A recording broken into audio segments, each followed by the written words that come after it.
button lock masuk ataupun login dalam bahasa Inggeris. Okey, terus dia akan masuk ke dalam akaun mereka. So, nampak tak? Ini anda punya anak akaun anak anda. So, ini kita boleh lihat prestasi mereka ataupun kita boleh lihat apa aktiviti yang telah mereka buat semalam ke minggu lepas ke, semua kita boleh pantau. Dan di sebelah kiri ni kita boleh letak ataupun anak kita boleh letak mereka punya gambar profil, boleh add kawan-kawan. Okey, contohnya ni rakan saya ada seorang kawan je. So, boleh add kawan-kawan untuk mungkin berkongsi nota, pertemuan dan sebagainya, tapi mereka tak boleh chatting. So, dalam masa yang sama juga sekarang kita boleh lihat ranking pelajar-pelajar di sekolah yang sama dengan anak kita sedang sekolah hari ini, ataupun kita boleh lihat ranking pelajar di seluruh negara. Bayangkan anak kita duduk di tangga pertama, kedua, ketiga, semua anak kita di seluruh negara. Ini jumlah A, maksudnya jumlah set soalan yang mereka dah jawab, dan ini jumlah skor yang mereka dah jumlahkan di sini. So, jom kita lihat satu persatu. Alright, so di atas ni anda boleh lihat, kita boleh lihat nama sekolah anak kita. Contohnya ini SMK Sultanah Hajah Kalsum di Kuantan, Pahang. So, ini tarikh hari ini, dan manakala di bahagian menu kita boleh lihat banyak perkara ataupun setup di sini. Boleh tukar password, boleh edit profile dan sebagainya lah. Kalau tak faham apa-apa, di sini juga kita sediakan video panduan untuk kita buat apa yang kita mungkin tak faham. So, jom kita pergi pada fungsi yang pertama, iaitu fungsi nota. So, bila kita klik saja pada bahagian fungsi nota, maka akan keluarlah ke semua subjek yang anak kita pelajari di tahap mereka. Contoh yang kita sedang lihat ini adalah pelajar yang berada di tingkatan 5. Okey, so ini adalah akaun saya yang saya daftar untuk demonstratekan kepada anda bagaimanakah cara penggunaan portal iLearners ini. So, jom kita pilih satu subjek. Okey, kita pilih satu subjek sebagai contoh. Kita pilih subjek, ambillah kita pilih biologi. So, disebabkan ini subjek sains, so mereka ada dua bahasa. Boleh pilih sama ada nak bahasa Melayu ataupun bahasa Inggeris, dua-duanya boleh. Sebagai contoh, kita nak pilih yang bahasa Inggeris ke. Okey, kemudian kita pilih topik mana yang kita nak baca. Sebagai contoh, kita pilih satu topik. Contohlah kita ambil yang ni, cellular respiration. So, ini adalah buku teks mereka. Inilah nota mereka yang sangat menarik dengan warna-warni yang mudah mereka nak faham. So, banyak gambar rajah yang memudahkan mereka untuk faham. Nampak tak? C6H12 O6, okey, berlaku satu proses glycolysis menjadi 2C3H4O3. Nampak tak? Kita pun tak faham betul.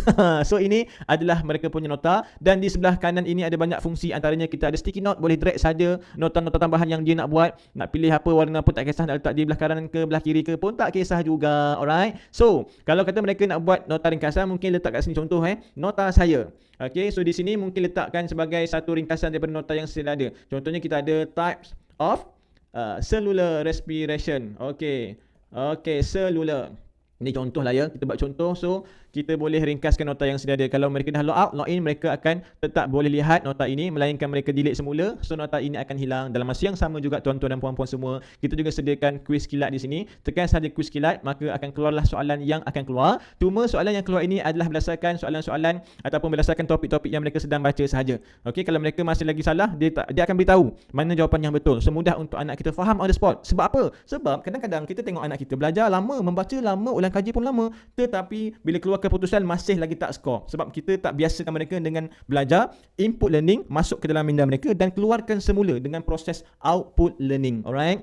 So, ni kita tunjuk lagi satu fungsi. Kita ada boleh besarkan tulisan. Okey, nak buat tema yang macam mana, terpulanglah kepada mereka. Nak buat apa? Tema color pink ke? Okey, nak buat tema color apa? Nak buat tema rumput ke grass pun boleh juga, terpulanglah kepada anak-anak kita. So, normal akan jadi macam ni lah. Okey, dalam masa yang sama pula, okey, di sini ada kamus dua bahasa, bukan, tetapi try bahasa. Dipanggil triple bahasa lah, triple language. Okey, ada bahasa Melayu, ada bahasa Inggeris, ada bahasa Mandarin. Subhanallah, hebatnya kita punya nota, kita punya kamus pun banyak bahasa sebenarnya. So, ini adalah kamus yang kita sediakan untuk memudahkan anak-anak kita membaca. Kalau kata subjek lain, ekonomi, kliklah dekat ekonomi, pilih topik mana yang dia nak baca, akan keluarlah dia punya nota. Nak pilih subjek lain lagi, apa dia? Kita kliklah. Okey, oh sejarah, klik sejarah, tekan apa? Sistem persekutuan. Maka akan keluarlah mereka punya nota. So, ini perteminda yang kita boleh, ini adalah nota yang kita boleh jadikan rujukan untuk anak-anak kita di rumah. Sangat perfect, sangat lengkap dengan silibus yang terkini. Jangan risau kalau silibus bertukar.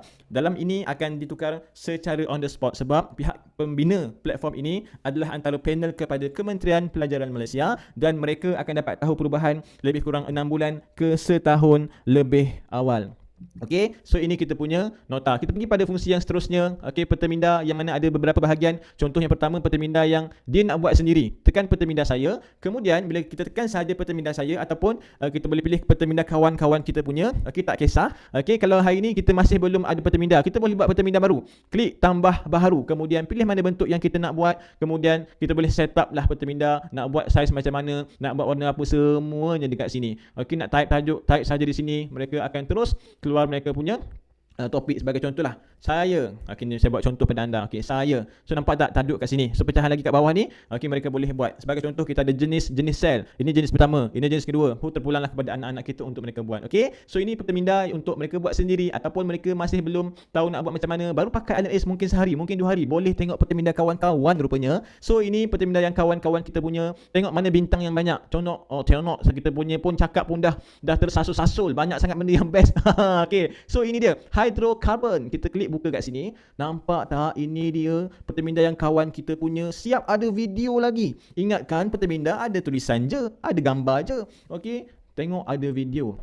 Boleh terangkan tentang topik yang dia tengah membaca, betul tak? So ini sangat menarik. Ada gambar lagi. Ni contoh examples, methane, ethane from the alkane group. Dia ada gambar rajah structure of cell lagi kat sini. So ini peta minda yang kawan-kawan kita punya. So sangat-sangat best, sangat-sangat menarik, sangat-sangat perfect. Okey, fungsi yang seterusnya. Ini yang juga sangat-sangat penting, tempat untuk anak kita menjawab soalan. Kita ada tempat praktis objektif, kita ada subjektif, kita ada ujian lisan pun ada juga, kertas ujian pun ada juga, tugasan pun ada juga. So tengok yang objektif dulu. Okay, klik dekat objektif. Kemudian pilih subjek apa yang kita nak jawab soalan. Kalau kita pilih apa dia, sains lah sebagai contoh. Okay, pilih sains. Mungkin nak pilih tingkatan 5 ke ataupun tingkatan 4 ke, terpulanglah kepada anak kita. Semua akan ada semua. Kalau 4 ada akan tingkatan 4 saja. Kalau tekan 5 ada 5 saja. Dan paling bagus di sini, mereka boleh pilih arah kesusahan soalan. Kalau anak kita dah power, jawab yang susah. Kalau mungkin baru nak start, jawab yang senang dulu. So contohlah kita pilihlah semua dulu. Okay, kemudian cari topik mungkin force and pressure. Okay, klik saja soalan ni, topik ni, klik mula, terus akan keluar soalan. So di sini nampak tak ada masa. Masa ni berjalan untuk anak kita disiplin menjawab soalan. Okay, tak nak buang masa kejap jawab, kejap main, kejap jawab, kejap main game. So tak nak macam tu. Kita nak mereka berdisiplin. Okay, so kat sini kita nak buat satu demo, kita nak hentam saja. Okay, jawablah soalan ni. Kalau macam ini soalan sekolah menengah, ada lebih kurang 20 soalan. Kalau sekolah rendah, dia ada lebih kurang 10 soalan. Tetapi bila mereka nak jawab soalan lagi, mungkin soalan yang subjek yang sama ataupun topik yang sama, jangan risau. Mereka tak akan jumpa soalan yang sama. Sebab apa? Sebab kita tak nak anak-anak ini ada satu perangai. Perangai apa? Perangai mereka ni sukalah hafal soalan. Tak naklah macam tu. Nanti kalau hafal soalan-soalan tu, nanti kan bila soalan periksa sebenar, tak keluar soalan macam tu, macam mana nak jawab? Sebab dah hafal sangat. So bila mereka jumpa soalan yang macam ni, macam-macam soalan ada, mereka boleh mahir macam mana pun bentuk soalan. Yang paling best kali, okay, jawapan mereka tak akan tahu lagi. Kalau macam kita dulu, buku latihan, jawapan kat belakang. So senang nak meniru, betul? So tekan saja butang hantar, tekan selesai, ya, kemudian terus akan keluar markahnya berapa, apa yang dia betul, apa yang dia salah. Ni contoh saya hentam lah. Okay, sebab tu markah dia rendah. So kat sini kalau soalan kebat macam ni, dia akan ada penjelasan dekat bawah. Salah kan? Nombor berapa ni? Nombor 20 salah. Ada penjelasan pula dekat bawah. Kenapa dia kena jawab A? Kenapa dia jawab B tu salah? Okay, so untuk pengetahuan ibu ayah semua, kita faham ibu ayah. Bukan semua mak ayah ada masa nak tengok anak-anak belajar hari-hari, betul tak? Kalau kita kerja dekat luar, kita keluar ataupun kita meeting outstation sebagainya, kita tak boleh nak tengok anak-anak. Nak suruh buat latihan tu boleh, tapi nak tengok tu susah. Tetapi setiap kali anak habis jawab soalan, keputusan ini dahlah tanda on the spot, terus tahu markah, terus akan masuk ke dalam email mak dan ayah. Anak-anak akan dipantau oleh mak dan ayah secara on the spot. Bayangkan kita tengah jauh, nak risaukan anak-anak belajar selama ni memang risau. Tapi sekarang bila anak pakai LMS, dapat terus email. Kalau kita cakap dekat anak, jangan lupa abah nak jawab 5 set soalan, terus dapat email 5. Kalau tak dapat 5, maksudnya anak kita tak dengar cakap kita. So yang terusnya, kita pergi pada subjektif pun lebih kurang sama juga. Pilih subjektif, pilih topik ataupun subjek apa yang dia nak jawab, pilih topik. Okay, respond in plants, pilih mana yang dia nak jawab. Kemudian just dia type sahaja apa yang dia nak jawab dekat ruangan ni. Macam ni mungkin dia suruh lukis ataupun tulisan, dia boleh type sahaja. Okey, contohlah ni saya hentam saja Okey, root tip sebagai contoh. Okey, jadi kat sini kita boleh tengok anak-anak kita jawab soalan. Ni contohlah saya hentam juga, saya tulis kat sini plants cell sebagai contoh. Okey, so kalau kita jawab tak habis, tak boleh nak hantar. So kena jawab habis dulu. Okey, ini apa dia? Animal cell sebagai contoh. Okey, animal cell. Okey, kita type dulu. Okey, so kat sini kita tulis lagi sebagai contoh micro organism. Okey, ini sebagai contoh tekan hantar. Kemudian dia takkan tanda tetapi kita boleh tengok dia bagi skema jawapan. Okey, dan skema jawapan ni kita boleh bandingkanlah apa yang kita jawab tadi dengan jawapan yang dicadangkan untuk kita jawab dalam exam yang sebenar. Okey, ni saya hentam sebab kita nak bagi mudah faham, sebab kita nak pendekkan kita punya rakaman. Okey, so kita boleh tengok anak-anak kita boleh bandingkan. Jadi yang seterusnya, okey, kita pergi pada yang ni pula ujian lisan. Satu lagi lah ujian lisan. Contohlah nak tengok bahasa Inggeris ke, nak belajar apa? Nak belajar listening ke terpulang. Okey, boleh macam-macam kat sini. Okey, nampak tak? What does the girls want to be? Click the button to play the audio. Macam mana? Tengok. Nampak tak? Ada suara. Okey. Okey, dengar. Dia kata nak jadi surgeon, betul? So jawablah surgeon. Sekarang ni kan kita tengah berlatih mendengar. Jawab surgeon. Okey. Semak, betul tak? Betul. Nampak tak? So inilah kita punya bestnya. Kita punya sesi belajaran ada speaking, ada listening. Jangan risau. Untuk anak-anak kita mahir bahasa Inggeris betul-betul. Okey. So yang seterusnya, cukuplah itu. Lagi satu yang ni, bawah ni ada kertas ujian. Okey, pilih subjek apa. Kemudian dia akan keluarlah set-set soalan yang mereka boleh pilih. Kelas 1 ke, kelas 2 ke, semua ada di sini. Okey, dan yang paling penting juga kita ada fungsi kemajuan. Sebagai contoh, kita pilih subjek sains. Yang ni yang penting sebenarnya, sebab fungsi kemajuan ni kita nak kenal pasti kelemahan anak-anak kita. Okey, saya nak rungkaikan sikitlah tentang fungsi kemajuan ni. Okey, saya nak rungkaikan sedikit. Okey, berkenaan tentang fungsi kemajuan. Kenapa penting sangat fungsi kemajuan? Sebab hari ni kita nak tahu kelemahan anak-anak kita yang sebenar dalam akademik mereka. Kalau hari ni anak kita lemah subjek matematik, tapi kalau kita tahu lebih detail apa yang dia lemah dalam matematik, kan best. Sebab apa best? Sebab jimat masa. Dah tahu lemah satu topik, bukan semua topik. Fokus dekat situ, jangan buang masa belajar yang dah terror dah. So ini benda-benda yang boleh singkatkan masa anak-anak kita belajar dan akan automatik kurangkan stres anak-anak kita. Sebab kalau satu subjek lemah, kita tak tahu lemah yang mana. Ulang kaji balik semua sekali. Yang lemah pun ulang kaji, yang dah pandai pun ulang kaji. Macam mana dengan subjek-subjek lain? Sebab bila kita ulang kaji semua, masa panjang, kita tak cukup masa. So itu benda-benda yang sangat penting yang kita nak terangkan, yang kita nak bantu betul-betul mak ayah yang ada dan mak ayah yang hari ini mengguna pakai platform iLearnAce. Ingat, cara belajar yang berkesan, kurangkan stres anak-anak. Tahu dekat mana kelemahan sebenar anak-anak. Barulah kita sebagai mak ayah boleh bantu mereka selesaikan masalah mereka, automatik tingkatkan prestasi akademik mereka. Ini kunci yang kita dapat di dalam iLearnAce yang susah nak dapat dekat luar sana. Okey, so kita berbalik semula kepada kita punya sistem iLearnAce ini. Kita boleh lihat. Okey, kita boleh lihat yang mana kita boleh lihat hari ini. Inilah antara cara anak-anak kita belajar yang seterusnya. Kita boleh lihat. Okey, yang seterusnya kita boleh tengok mereka punya kelemahan kemajuan sekarang yang kita boleh tengok sebagai contoh subjek sains. Kemudian okey, boleh tengok contohlah banyak topik yang ni, soalan ni yang keluar ni, topik ni topik-topik yang dia nak jawab soalan dia. Contohlah ada banyak topik. Okey, banyak topik, kemudian satu topik tu lemah, force and pressure.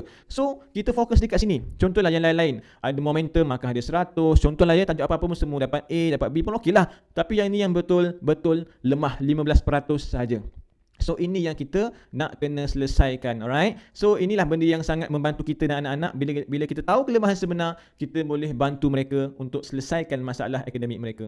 Okey, so apa lagi? Tengok yang seterusnya. Apa lagi yang kita ada? Video pengajaran. Okey, ini untuk subjek kimia, fizik, biologi dan juga matematik. Contoh kita tengok subjek kimia. Mungkin kita tak faham topik-topik tertentu, kita tak masuk kelas ataupun cikgu dah mengajar tapi tak faham. Pergi balik dekat sini, tengok subjek apa, topik apa, klik sahaja sebagai contoh yang ini. Akan ada video dan akan ada cikgu yang mengajar di dalam akaun iLearnAce ini. Okey, so nampak tak? Topik ni mungkin kita tak faham. So, kita boleh rujuk di sini. Akan ada cikgu mengajar topik yang kita tak faham tersebut. Tengok contoh ni. Dia nak ajar apa? Chemical equation. Nampak tak dia kira? Satu-satu dia tunjuk. Satu-satu. Nampak tak makin banyak, makin banyak. Makin banyak, makin banyak. Makin banyak, makin banyak. Ini nampak tak betapa hebatnya cikgu yang kita sediakan untuk fahamkan anak-anak kita. Okey.